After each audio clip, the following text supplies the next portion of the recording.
Hello दोस्तों, आपका अपना YouTube channel Shri Siddheshwar academy में स्वागत है। आइए आज से हम रीजनिंग का टॉपिक शुरू करेंगे और रीजनिंग हल करेंगे। अभी तक मैथ ही चल रही थी, लेकिन हम रीजनिंग के भी आपको वीडियो मिलते रहेंगे और उसमें देखेंगे ये चीज़ें कि रीजनिंग में जो वैल्यू इसकी है, जैसे जो चैप्टर है नॉर्मली वो बाद में करेंगे। पहले जो थोड़ा सा डिफिकल्ट है, क्योंकि पासा हुआ, कैलेंडर हुआ, क्लॉक हुआ, ये सब न्यूमेरिकल चीज़ें ज़्यादा होती हैं, इसमें रूल्स थोड़ा सा बनते हैं। तो पहले इसको देखेंगे, उसके बाद फिर बाय स्टेप जो भी जैसे भी होगा आगे हल करेंगे। आपको वीडियो उसके मिलते रहेंगे। तो सबसे पहले आज मैंने पासा लिया है। पासा को देखें, पहले इसके थोड़ा सा बेसिक कॉन्सेप्ट समझ लेते हैं। बेसिक कॉन्सेप्ट ये है कि पासा एक त्रिआयामी आकृति है, जिसे आप 3D भी कह सकते हो। त्रिआयामी आकृति, इसका मतलब होता है, त्रिआयामी आकृति मतलब होता है 3D, तीन भुजाएं। आयाम मीन्स भुजा होता है, तो तीन भुजाएं जो जानते हैं आप लोग, सारे लोग, किसकी लंबाई होगी और चौड़ाई होगी और ऊंचाई होगी, है ना। इतनी सारी चीज़ें इसमें होंगी, तीन होंगी, लंबाई, चौड़ाई और ऊंचाई, इसलिए त्रिआयामी आकृति कहते हैं, या 3D भी कह सकते हैं। हम लोग आयतन पढ़ेंगे तो 3D आकृतियाँ उसमें मिलती हैं, जिसके आयतन निकाले जाते हैं इसमें। तो इसको समझते हैं क्या क्या पॉइंट होते हैं इसमें। इसमें 6 सतह होती है इस आकृति में। पासे में, किसी भी पासे में 6 सतह होती है। 8 शीर्ष होते हैं, 8 शीर्ष होते हैं, जिसे आप कोण भी कह सकते हो, कोण। और 12 कोर होती हैं, जिसे आप किनारा भी कह सकते हो। चलिए देखते हैं होते कहाँ हैं। ये पॉइंट 1 नंबर में पूछे जाते हैं कभी कभी वनडे एग्जामों में, कि कितनी सतहें होती हैं, कितने शीर्ष होते हैं और कितने कोर होते हैं, या कितने किनारा होता है। इसको समझ लेते हैं। कहाँ पे सतहें जो 6 होती हैं, आप जानते हैं, अगर ये पहली सतह इधर से हम ये माने, ये वाली देखिएगा, ये वाली, तो इसके पीछे जो आकृति होगी यहाँ से ये वाली है, इसकी सतह ये हो जाएगी। अगर ऊपर ये सतह होगी तो नीचे ये हो जाएगी। 4 हो गई आपकी, इधर से पीछे वाली, ऊपर से नीचे वाली, और इस साइड से इसकी इस वाली सतह। मतलब दोनों इस तरह करके देखेंगे तो आकृति इधर से जो आकृति इसके पीछे होगी, तो इस तरह कितनी सतहें होती हैं। एक, इसकी नीचे वाली ले लेंगे 2, अगर ऊपर वाली मैं यहाँ 3 लिखता हूँ तो नीचे वाली हो जाएगी 4, और 4 के बाद ऊपर नीचे हो गया। इधर की वाली आकृति अगर लगू ये वाली तो 5, और 5 के बाद ये वाली 6। तो सतहें कितनी होती हैं टोटल? 6 होती हैं। आइए शीर्ष देखते हैं। शीर्ष मतलब कोना। ये जानते हैं आप लोग कौन कौन से होते हैं, देखिएगा। एक ये, 2, 3, 4, 5, 6, 7 और 8। इसलिए कोने कितने होते हैं? ये आपके 8 होते हैं टोटल। किनारा कितना होता है? किनारा 12 होता है, जिसे कोर कहते हो आप लोग। ये कौन कौन से होते हैं? ये इन्हें कहते हैं जैसे कोई भुजा की फोल्डिंग हो। सपोज दैट ये डस्टर हमने लिया है, तो डस्टर का जो ये साइड और ये साइड, इसकी जो ये कोर है, ये जो कोर, ये पतली वाली कोर दिख रही होगी ऐसे करके, ये कोर है, इसी को कोर बोला जाता है। जैसे देखिएगा, ये तो इधर की ये साइड और अंदर को जो जाएगी, अर्थात ये वाली कोर, जहाँ से किसी दीवार के दो होते हैं, संलग्न दीवारें कह सकते हो, एक तरफ इधर जाए और एक तरफ इधर जाए, तो जो को बीच में ऐसे लाइन खड़ी होती है वो, तो आप समझ सकते हैं ये वाली हो जाएगी। उसके बाद ये वाली 2, 2 के बाद 3, 3 के बाद 4, 4 के बाद यह 5, 5 के बाद 6, 6 के बाद 7, 7 के बाद ये इधर 8 ले लीजिए, ये 9 हो जाएगा, 10 हो गई, यहाँ पे एक 11 हो गई, और एक ये बची है कौन सी, ये पीछे वाली, यहाँ 12 हो गई। तो आप कह सकते हैं कि कोर कितने होती हैं? 12 होती हैं। ये समझ गए होंगे आप लोग। जैसे बोर्ड देखे होंगे, तो बोर्ड की जो इधर को पार्ट आया है, उसके बाद कुछ ना कुछ ऊंचाई होगी इसकी, तो नीचे जो गया है बोर्ड, तो इसके साइड में जो कोर है, इसी को कोर बोला जाता है। तो 12 कोर होती हैं, 6 सतहें होती हैं, 8 शीर्ष होते हैं और 12 कोर होता है। आइए, पासे को हम 2 प्रकार से बांटते हैं। हल करने के लिए दोनों टाइप हमें पढ़ना जरूरी है। कौन कौन से? ये चीज़ें आप समझे होंगे। 6 सतहें, 8 शीर्ष और 12 कोर होते हैं, त्रिआयामी आकृति है। ठीक है, आइए देखते हैं कि हम पासे कैसे होते हैं, कौन कौन से होते हैं। पासे को 2 प्रकार से हम बांटेंगे। कौन कौन से? एक होता है साधारण पासा और एक होता है मानक पासा। साधारण पासा क्या होता है? साधारण पासा, साधारण पासा, और एक होता है मानक पासा, मानक पासा। दोनों को समझ के चलेंगे। साधारण पासा और मानक पासा, इसको हम इंग्लिश में सिंपल डाइस कहते हैं। आप लोग सब समझते होंगे, इसमें सिर्फ इसकी इंग्लिश लिखनी है, इसमें कौन सी बड़ी बात है। ये जरूरी पूछा भी नहीं जाता, इसको आप स्टैंडर्ड डाइस कह सकते हो, स्टैंडर्ड डाइस, स्टैंडर्ड डाइस कह सकते हो। ये स्टैंडर्ड डाइस आप कह सकते हो। कौन? साधारण पासा और मानक पासा, दो पासे होते हैं इसमें, आप सिंपल पासा, ये स्टैंडर्ड डाइस, या आप कह सकते हो साधारण पासा। साधारण पासा और मानक पासा, साधारण पासा को सिंपल डाइस और मानक पासा को स्टैंडर्ड डाइस। अब इनकी थोड़ी से हम परिभाषाएं जान लें, क्योंकि इनको हम कैसे डिफाइन करेंगे अलग अलग में। तो सबसे पहले हम साधारण पासा को देखते हैं। साधारण पासा में इसकी थ्योरी देख लेते हैं। साधारण पासा में करना क्या है कि जिन सतहों का, सबसे पहले लेंगे साधारण पासा, साधारण पासा, साधारण पासा में क्या होगा, इंग्लिश लिखें तो सिंपल डाइस,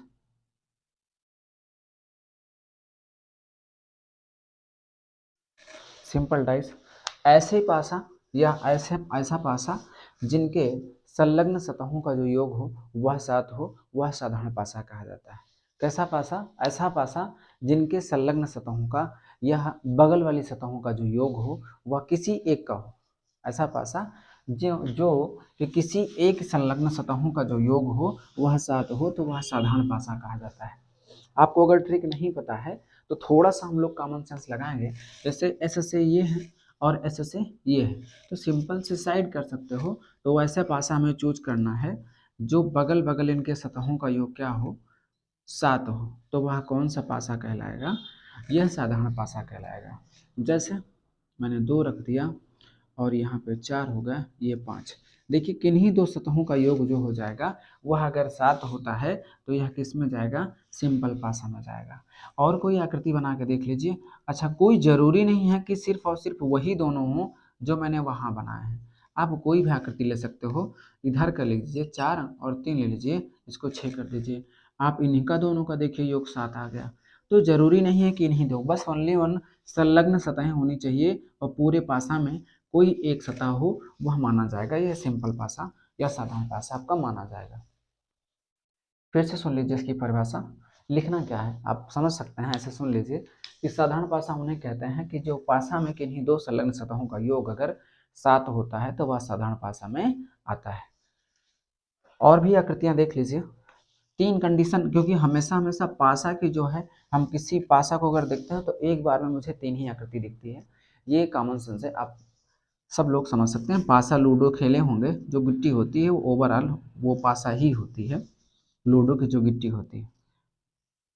देख लीजिए और कोई आकृति, कोई भी आकृति बना के आप देख लें। पासा को हम डिफाइन करेंगे, इसमें आप 1 रख लें, इधर 6 रख लीजिए, यहाँ पे कुछ वो अपने हिसाब से आप कोई सेट कर लीजिए, वो आएगा भी आएगा।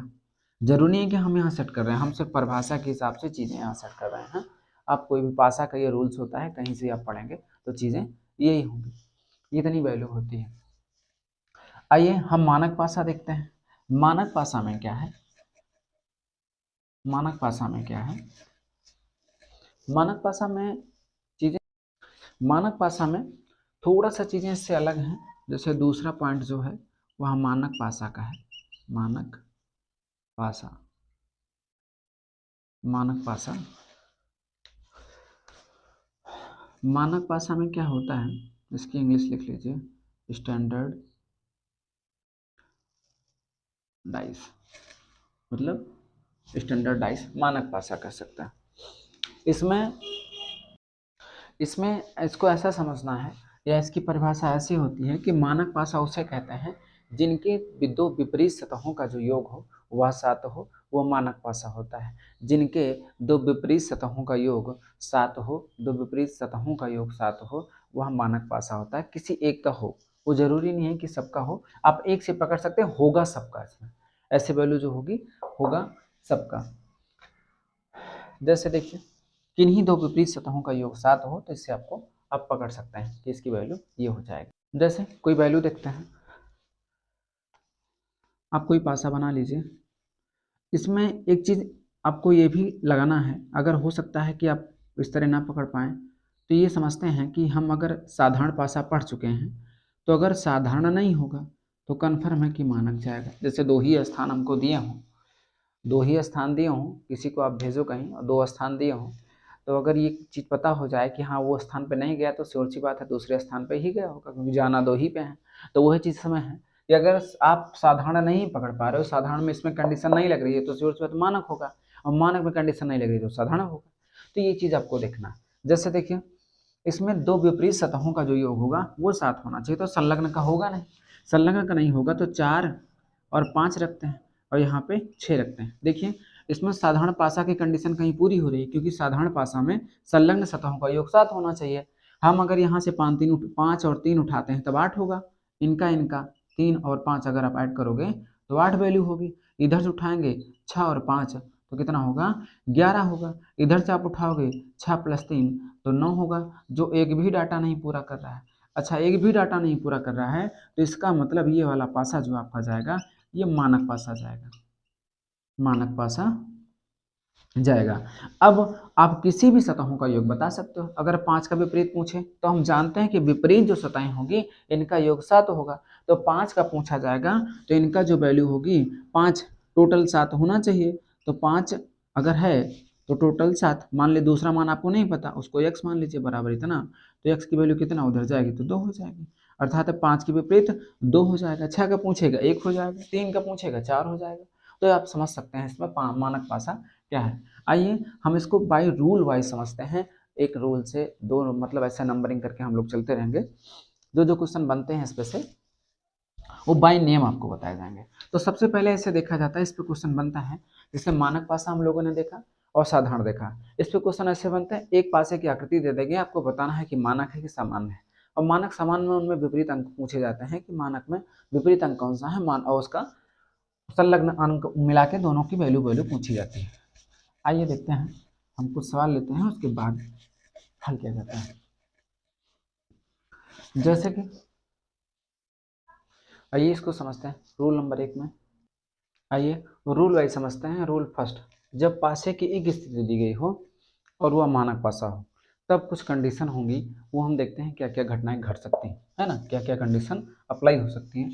जब पासे की एक स्थिति दी गई हो और वह मानक पासा हो तब। मानक पासा कैसे देखेंगे, मानक पासा हम देखेंगे कि विपरीत सतहों का योग जो होगा उनका 7 होता है। तो पहले सिंपल चेक कर लीजिए, सिंपल की वैल्यू आएगी तो मानक अपने आप आ जाएगा। सिंपल में क्या है कि दोनों सतहों जो संलग्न की कोई 2 सतहें हों उनका योग 7 होगा तो वो साधारण होगा। जो साधारण होगा तो इसमें देखिए 5 1 6, 6 ही हो रहा है, 4 1 5, 5 ही हो रहा है, 5 4 9, 9 हो रहा है। तो यह साधारण नहीं है, तो इसका कन्फर्म बात है कि यह मानक है। मानक है तो मानक में जानते हैं कि विपरीत सतहों का योग जो होगा वह 7 होता है। तब इसमें देखिए एक की वैल्यू, अगर एक का विपरीत पूछा जाए कि एक का विपरीत, एक का विपरीत, एक का विपरीत कितना हो जाएगा, 6 हो जाएगा। 4 का पूछा जाता है, 4 का विपरीत कितना होगा तो 3 हो जाएगा। 5 का विपरीत पूछा जाता है तो 5 का विपरीत कितना हो जाएगा, 2 हो जाएगा। ये इसका विपरीत होगा और यह इसका विपरीत होगा। कह सकते हैं ना कि पलट के मान ये भी तो आएगा जरूर, जैसे इसका ये विपरीत है तो वैसे उसका विपरीत वो भी हो जाएगा। अगर 2 का पूछा जाएगा तो 5 होगा, 5 का पूछा जा रहा है 2 होगा, 4 का पूछा जा रहा है 3 होगा, 3 का पूछा जा रहा है 4 होगा, 1 का पूछा जा रहा है 6 होगा, 6 का पूछा जा रहा है 1 होगा। ये दिया मानक पासा है। तो अर्थात यही सवाल अगर हम बनाएं, इसमें दे दिया जाए कि किसी पासे की एक स्थिति दी गई है, आप देखकर पासे को बताइए, देखकर पासे को बताइए कि 5 के विपरीत कौन सा अंक होगा। चलिए हम आपको ऑप्शन वाइज इसी पे सवाल करके दिखाते हैं।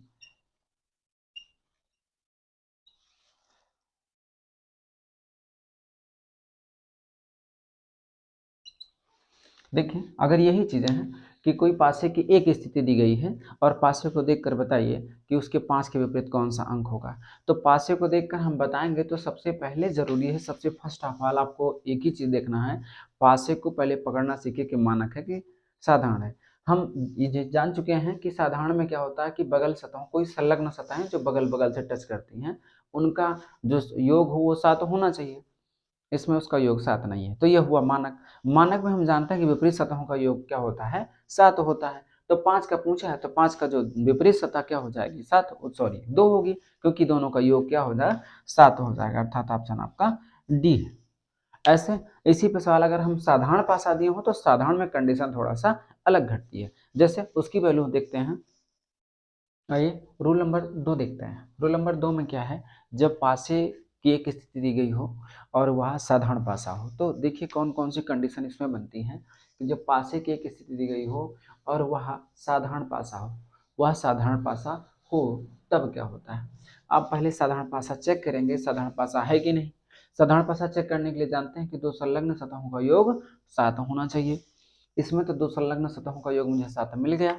जब 7 मिल गया तो कोई भी सतह ये जान देखिए 2, और अगर हम 5 जोड़ते हैं, 7 जोड़ेंगे, और ये संलग्न है, संलग्न मतलब एक सतह इससे ये लगी और उससे नीचे वाली लगी, तो ये टोटल वैल्यू इसकी 7 हो जाएगी।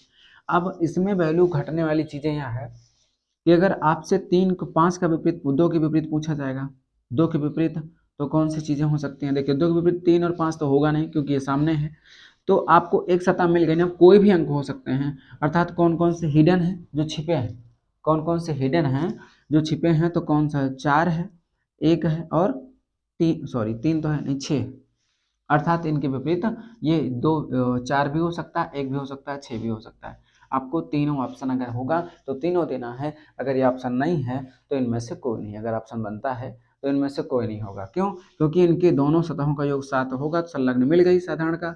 अब इनके बगल, इसके बगल कोई हो सकता है ना, क्योंकि एक ही सतह का योग 7 होना चाहिए, तो बाकी इधर इधर भी हो सकता है 6, 6 इसके नीचे हो सकता है, कहीं भी हो सकता है, तो जितने भी ऑप्शन बनेंगे अब इसके अलग बन जाएगा। 3 का पूछा जाएगा तो 3 का भी वही हो सकता है जो हिडन है, 3 का भी पूछा जाएगा तो जो हिडन है 1, 4 और 6।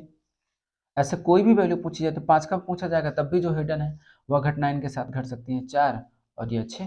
तो इतनी भी वैल्यू जो भी होगी वो पूछी जाएगी, तो आप इसके साथ जान सकते हैं कि ये वैल्यू इसकी हो सकती है। जैसे कि इसे समझ सकते हैं, ये वैल्यू आप समझ गए होंगे। आइए कुछ क्वेश्चन कर लेते हैं, एक क्वेश्चन इस पर से करते हैं कि वैल्यू क्या हो जाएगी। जैसे इसी में आपको क्वेश्चन दिया जाता है कि अगर हम कोई पासा बनाते हैं और ये बोला जाता है कि पासे की एक स्थिति दी गई हो, एक स्थिति दी गई हो, तो चलिए देखते हैं। अगर एक स्थिति पासे की दी है, कोई पासा बना लें, इसकी आकृति इतनी वैल्यू हो जाएगी। अगर हम यहाँ 3 रखते हैं और ये 4, इधर वैल्यू 6 रख दी जाती। दिया है, सवाल बोला जाता है कि पासे की कोई एक, किसी पासे की एक स्थिति दी गई है और इसको देखकर बताइए कि विपरीत, उसके 4 के विपरीत कौन सा अंक होगा, 4 के विपरीत कौन सा अंक होगा। तो आप बता सकते हैं कि 4 के विपरीत कौन सा अंक होगा।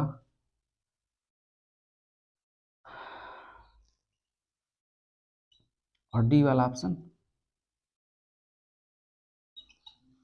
अब आप बता सकते हैं इसमें से, क्योंकि हम लोग रूल पढ़ चुके हैं, तो बताना क्या है इसमें कि अगर देख लेना कि हम 4 और 3 दो ऐड होकर 7 हो रहे हैं, तो जो 7 हो रहे हैं तो 4 के विपरीत तो कोई सा भी अंक रखा जा सकता है, और कोई अंक में तीनों जो हिडन होंगे कोई भी हो सकते हैं, 5 भी हो सकता है, 1 भी हो सकता है और 2 भी हो सकता है।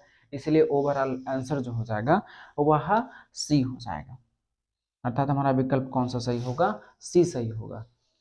आशा करते हैं कि आपको चीज़ें समझ में आई होंगी। बाकी जो दो क्वेश्चन के टाइप एक हैं, जैसे पासे के 2 स्थितियाँ दी हैं, पासे की 3 स्थितियाँ दी जाएंगी, पासे की 4 स्थितियाँ दी जाएंगे, उस पर सवाल हम आगे करके चलेंगे, बाय रूल समझ चलेंगे। आज आपने एक रूल देखा और 2 रूल देखा, मतलब फर्स्ट एक पहला और दूसरा आपने देखा, वो पासे के साधारण और मानक पासा 2 पे ना, इस पर आप रिविजन करिएगा, सवाल हल करिए, प्रॉमिस है कि आपको चीज़ें समझ में आएंगी। बस थोड़ा सा एक उसको अप्लाई करके देखिएगा, रूल जो है आप क्वेश्चन लीजिए एक पासे का, उस पर अप्लाई करके देखिए, ये ज़रूर से ज़रूर आपको समझ में आएगा। वीडियो जैसा भी लगा हो उसमें कमेंट सेक्शन में ज़रूर बताएं, वीडियो को लाइक करें, सब्सक्राइब करें, शेयर करें। थैंक्स फॉर वॉचिंग, मिलते हैं नेक्स्ट वीडियो में।